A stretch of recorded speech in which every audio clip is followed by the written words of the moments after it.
Welcome to this week's edition of Immunology Updates, covering the latest breakthroughs, brought to you by LucidQuest. New insights from the EULAR RheumAFacts project reveal striking disparities in rheumatology care across Europe. Data from 31 countries show that self-referral to rheumatologists is only allowed in 17. Access to the full range of biologic and targeted synthetic DMARDs varies significantly, with just 37 to 47% of patients having access.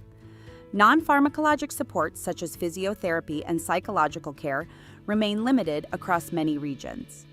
In lupus, the Phoenix Go trial of Dapirolizumab Pegol met its primary endpoint, achieving a BICLA response at week 48. Patients experienced significant fatigue reduction, with improvements seen on both FACIT and Fatigue Pro scales. Remarkably, twice as many participants achieved low disease activity compared to the standard care group. Pozdeutinurad continues to show promise in chronic gout.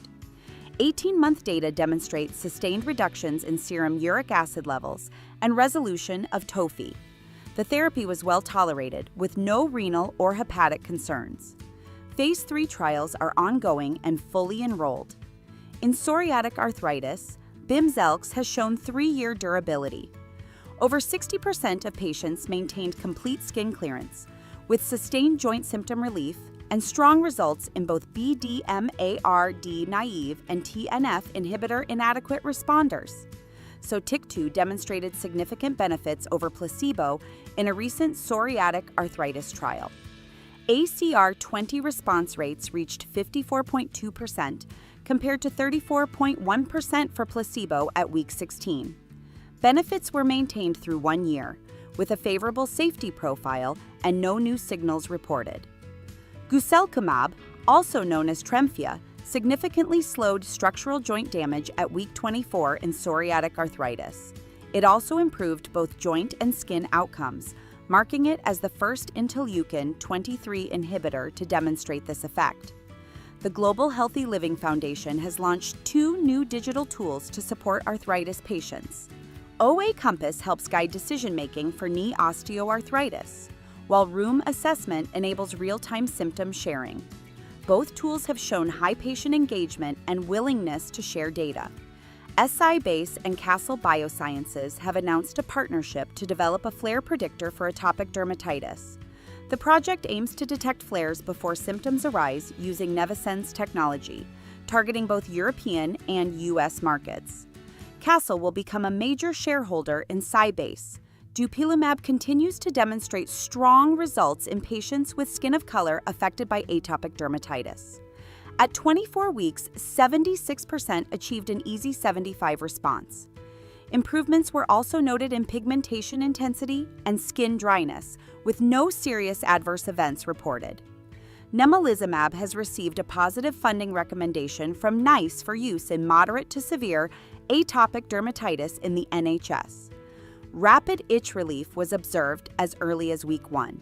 It is the first biologic for AD offering 4-week dosing from the beginning of treatment. ZEL-1503, a bispecific antibody targeting interleukin-13 and interleukin-31, has shown early promise in preclinical models of atopic dermatitis. The therapy blocked both inflammation and itch, with effects lasting up to 133 days. An investigational new drug filing is expected by the end of 2025. Rademikibart is showing encouraging results in asthma management. Lung function improvements were observed by week 1 and continued through week 24. In high inflammation subgroups, asthma exacerbations were reduced by up to 74%. Additional data is anticipated in 2026. IW601, a novel investigational agent, demonstrated safety and pharmacodynamic activity in a phase 1 trial. The therapy blocks monocytes and neutrophils from entering inflamed tissues. Dose-proportional pharmacokinetics and effective target engagement were observed. No serious adverse events have been reported. Multiple ascending dose cohorts are ongoing. Anaphylm, an oral epinephrine tablet, has been accepted for FDA review. The PDUFA date is set for January 31, 2026. If approved, Anaphylm could become the first needle-free option for treating anaphylaxis in the United States. Stay ahead in immunology research. Like, share, and subscribe for weekly updates. Visit lqventures.com or email us at info@lqventures.com for expert healthcare consulting.